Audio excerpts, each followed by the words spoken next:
Bismillahirrahmanirrahim. Assalamualaikum warahmatullahi wabarakatuh. Perkenalkan, nama saya Tri Putri Dewi Lestari. NIM 2021 A1H021. Kelas 2A PGSD. Di sini saya akan membahas tentang urgensi integrasi nasional sebagai salah satu parameter kesatuan dan kesatuan bangsa. Yang pertama, saya akan membahas tentang makna integrasi. Integrasi berasal dari dua kata, yaitu integrasi dan nasional. Dalam Kamus Besar Bahasa Indonesia, integrasi berarti pembaruan hingga menjadi kesatuan yang utuh. Kata nasional berasal dari kata nation yang berarti bangsa sebagai persekutuan hidup manusia. Yang kedua, jenis integrasi. Ada beberapa jenis integrasi. Yang pertama, integrasi bangsa. Arti dari integrasi bangsa yaitu menunjuk proses pada penyatuan berbagai kelompok budaya dan sosial dalam satu kesatuan wilayah dan dalam satu pembentukan identitas nasional. Kedua, integrasi wilayah.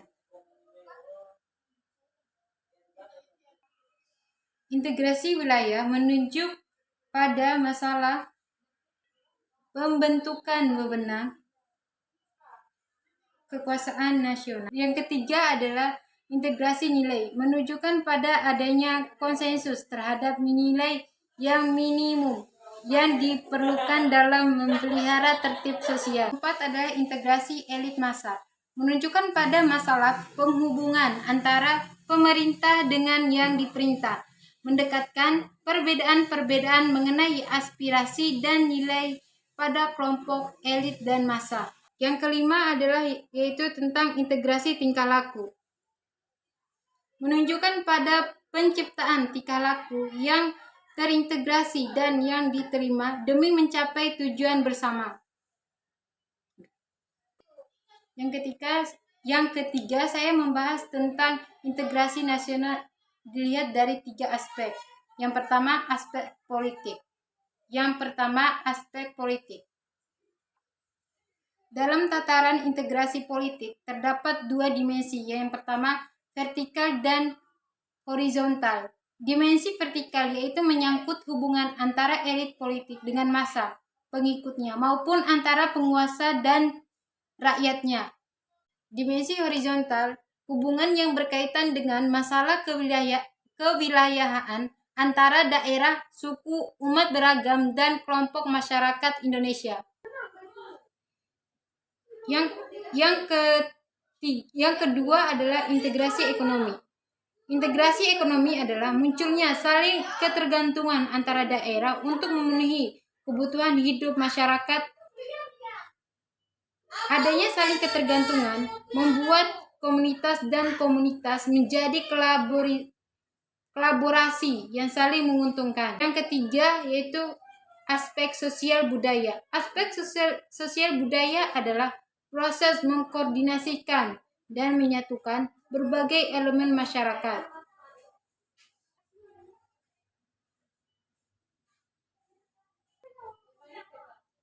Keempat, saya akan membahas tentang pentingnya integrasi nasional. Mengapa integrasi nasional itu sangat penting?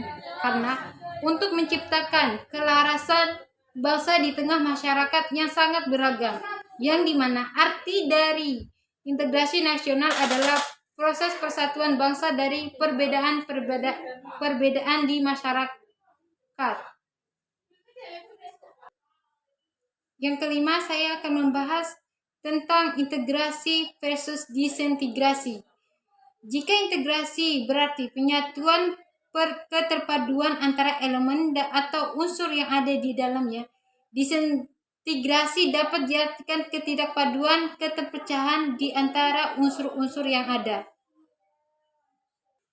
Yang keenam, saya akan membahas tentang perkembangan sejarah di Indonesia. Yang pertama, model integrasi Imperium Majapahit. Model integrasi pertama ini bersifat kemaharajaan Majapahit. Yang kedua, model integrasi kolonial. Model integrasi kedua atau lebih tepat disebut dengan integrasi atas wilayah Hindia Belanda. Yang ketiga, model integrasi nasional Indonesia. Model integrasi ketiga ini merupakan proses perintegrasinya bangsa Indonesia sejak bernegara merdeka tahun 1945. Sekarang saya akan membahas tentang pengembangan integrasi di Indonesia. Ada 5 pengembangan integrasi di Indonesia. Yang pertama, yang kedua, gaya politik kepemimpinan. Yang ketiga, kekuatan lembaga-lembaga politik. Yang keempat, ideologi nasional. Yang kelima, kesempatan pembangunan ekonomi. Di sini saya juga akan membahas tentang pajak sebagai instrumen memperkokoh integrasi nasional. Salah satu tujuan negara Republik Indonesia sebagaimana tersebut dalam alinea keempat pembukaan Undang-Undang Dasar 1945 adalah memajukan kesejahteraan umum. Membangun argumen tentang dinamika dan tantangan integrasi nasional. Dinamika integrasi nasional di Indonesia terkadang banyak perkembangan dan dinamika dari integrasi yang terjadi di Indonesia. Sekian dari presentasi saya. Jika ada kesalahan, saya mohon maaf. Wassalamualaikum warahmatullahi wabarakatuh.